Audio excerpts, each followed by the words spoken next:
اب میں آپ کو جنگ بدر کے پہلے مارکے کی طرف لے جاتا ہوں کہ جب لڑائی شروع ہوئی تو اس وقت کیا ہوا اور لڑائی شروع ہونے سے پہلے کیا ہوا، اس کی طرف ہم چلتے ہیں تاکہ دیکھیں کہ وہاں پہ بھی ہمارے لیے جو ایمان افروز واقعات ہیں اسے ہم سنیں اور اس کے ذریعے سے ہم اپنے ایمان کو جلا بخشیں۔ جب حضور اکرم صلی اللہ علیہ وسلم ابھی لڑائی شروع ہونے سے پہلے، لڑائی ابھی سٹارٹ نہیں ہوئی تھی، جنگ ابھی شروع نہیں ہوئی تھی، جنگ کے شروع ہونے سے پہلے حضور اکرم صلی اللہ تعالی علیہ وسلم نے صفوں کو درست کرنا شروع کیا۔ ایٹ دیٹ ٹائم جنگیں اس وقت کیسے ہوتی تھی کہ دونوں لشکر جو ہوتے تھے، دونوں آرمیز جو ہوتی تھی، وہ پہلے لائن بناتے تھے، صف بناتے تھے، صفیں سیدھا ہوتی تھی، اور ہوتا یہ تھا کہ کبھی تیر انداز سامنے ہوتے، کبھی نیزہ جن کے پاس ہوتا وہ سامنے ہوتے، اور گھوڑ سوار پیچھے ہوتے، اس طرح صفوں کی ترتیب ہوتی۔ تو حضور اکرم صلی اللہ علیہ وسلم نے صفوں کی ترتیب کرنی شروع کی، ترتیب دینا شروع کیا۔ جب صفوں کو حضور ترتیب دے رہے تھے تو روایتوں میں آتا ہے کہ حضور اکرم صلی اللہ تعالی علیہ وسلم کے ہاتھ میں، حضور اکرم صلی اللہ علیہ وسلم کے ہاتھ میں ایک ہلکی سی چھڑی تھی، ایک ہلکی سی چھڑی تھی۔ حضور اس چھڑی سے جب صف کو درست کرا رہے تھے تو کوئی سب سے آگے بڑھتا تو اس چھڑی کے ذریعے سے حضور ان کو کہتے کہ سیدھے ہو جائیں، سیدھے ہو جائیں، اور صف کو درست رکھیں، صف کو سٹریٹ رکھیں، ڈسپلین۔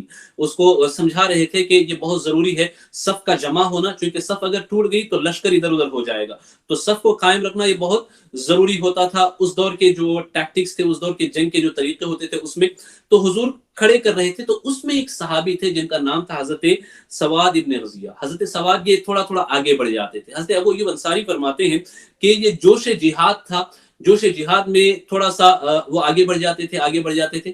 تو حضور اکرم صلی اللہ تعالی علیہ وسلم نے اپنی چھڑی سے ان کے پیٹ کو تھوڑا سا ایسے ٹچ کیا اور ٹچ کر کے فرمایا اے سواد تم سیدھے کھڑے ہو جاؤ، استوی یا سواد، استوی یا سواد، اے سواد سیدھے ہو جاؤ، سیدھے ہو جاؤ۔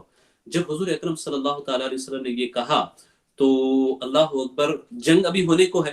یہ جو صحابی تھے سواد، یہ کہتے ہیں یا رسول اللہ آپ نے چھڑی سے میرے پیٹ پہ ضرب لگائی ہے اور مجھے جو ہے اس سے تھوڑی سی چوٹ لگی ہے، میں اس کا بدلہ لینا چاہتا ہوں، مجھے اس کا قصاص چاہیے۔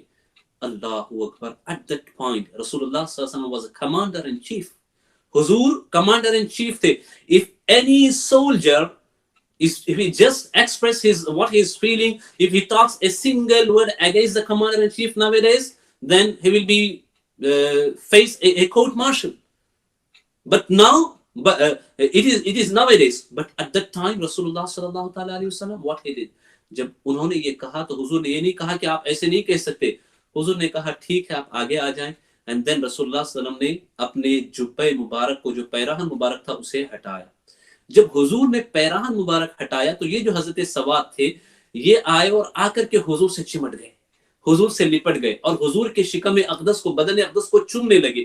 اپنی جو سکن تھی، اپنی جو جلد تھی، وہ حضور کی جلد سے، حضور کے بدن سے لگانے لگے۔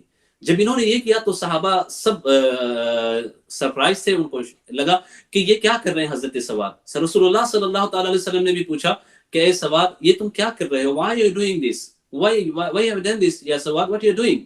then what he replied، listen، تاریخ میں یہ چیز محفوظ ہے، انہوں نے کیا کہا، یہ کہتے ہیں یا رسول اللہ حضر ما ترى فاردت ان يكون آخر العهد بك ان تمس جلدی جلدک یا رسول اللہ صلی اللہ تعالی علیہ وسلم۔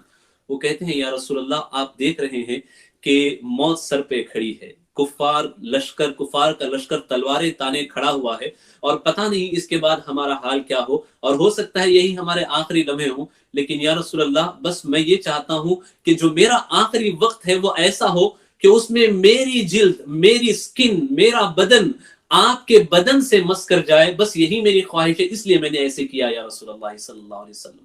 اللہ اکبر۔ اب آپ سوچیں کہ the companions at that time they used to believe and it was the beliefs of these companions. No one amongst these 313 companions objected on this act of Hazrat Sayyidina Su'ad radiyallahu ta'ala. کسی نے اس پہ اعتراض نہیں کیا۔ Why was so? Because they used to believe کہ بدن کے جس حصے پہ حضور کا بدن اقدس لگ جائے اللہ اس حصے پر جہنم کی آگ کو حرام کر دیتا ہے۔ جہنم کی آگ اس جگہ پر کو جلا نہیں سکتی، تو صحابہ کا یہ عقیدہ تھا. That is the belief of اہل السنت والجماع.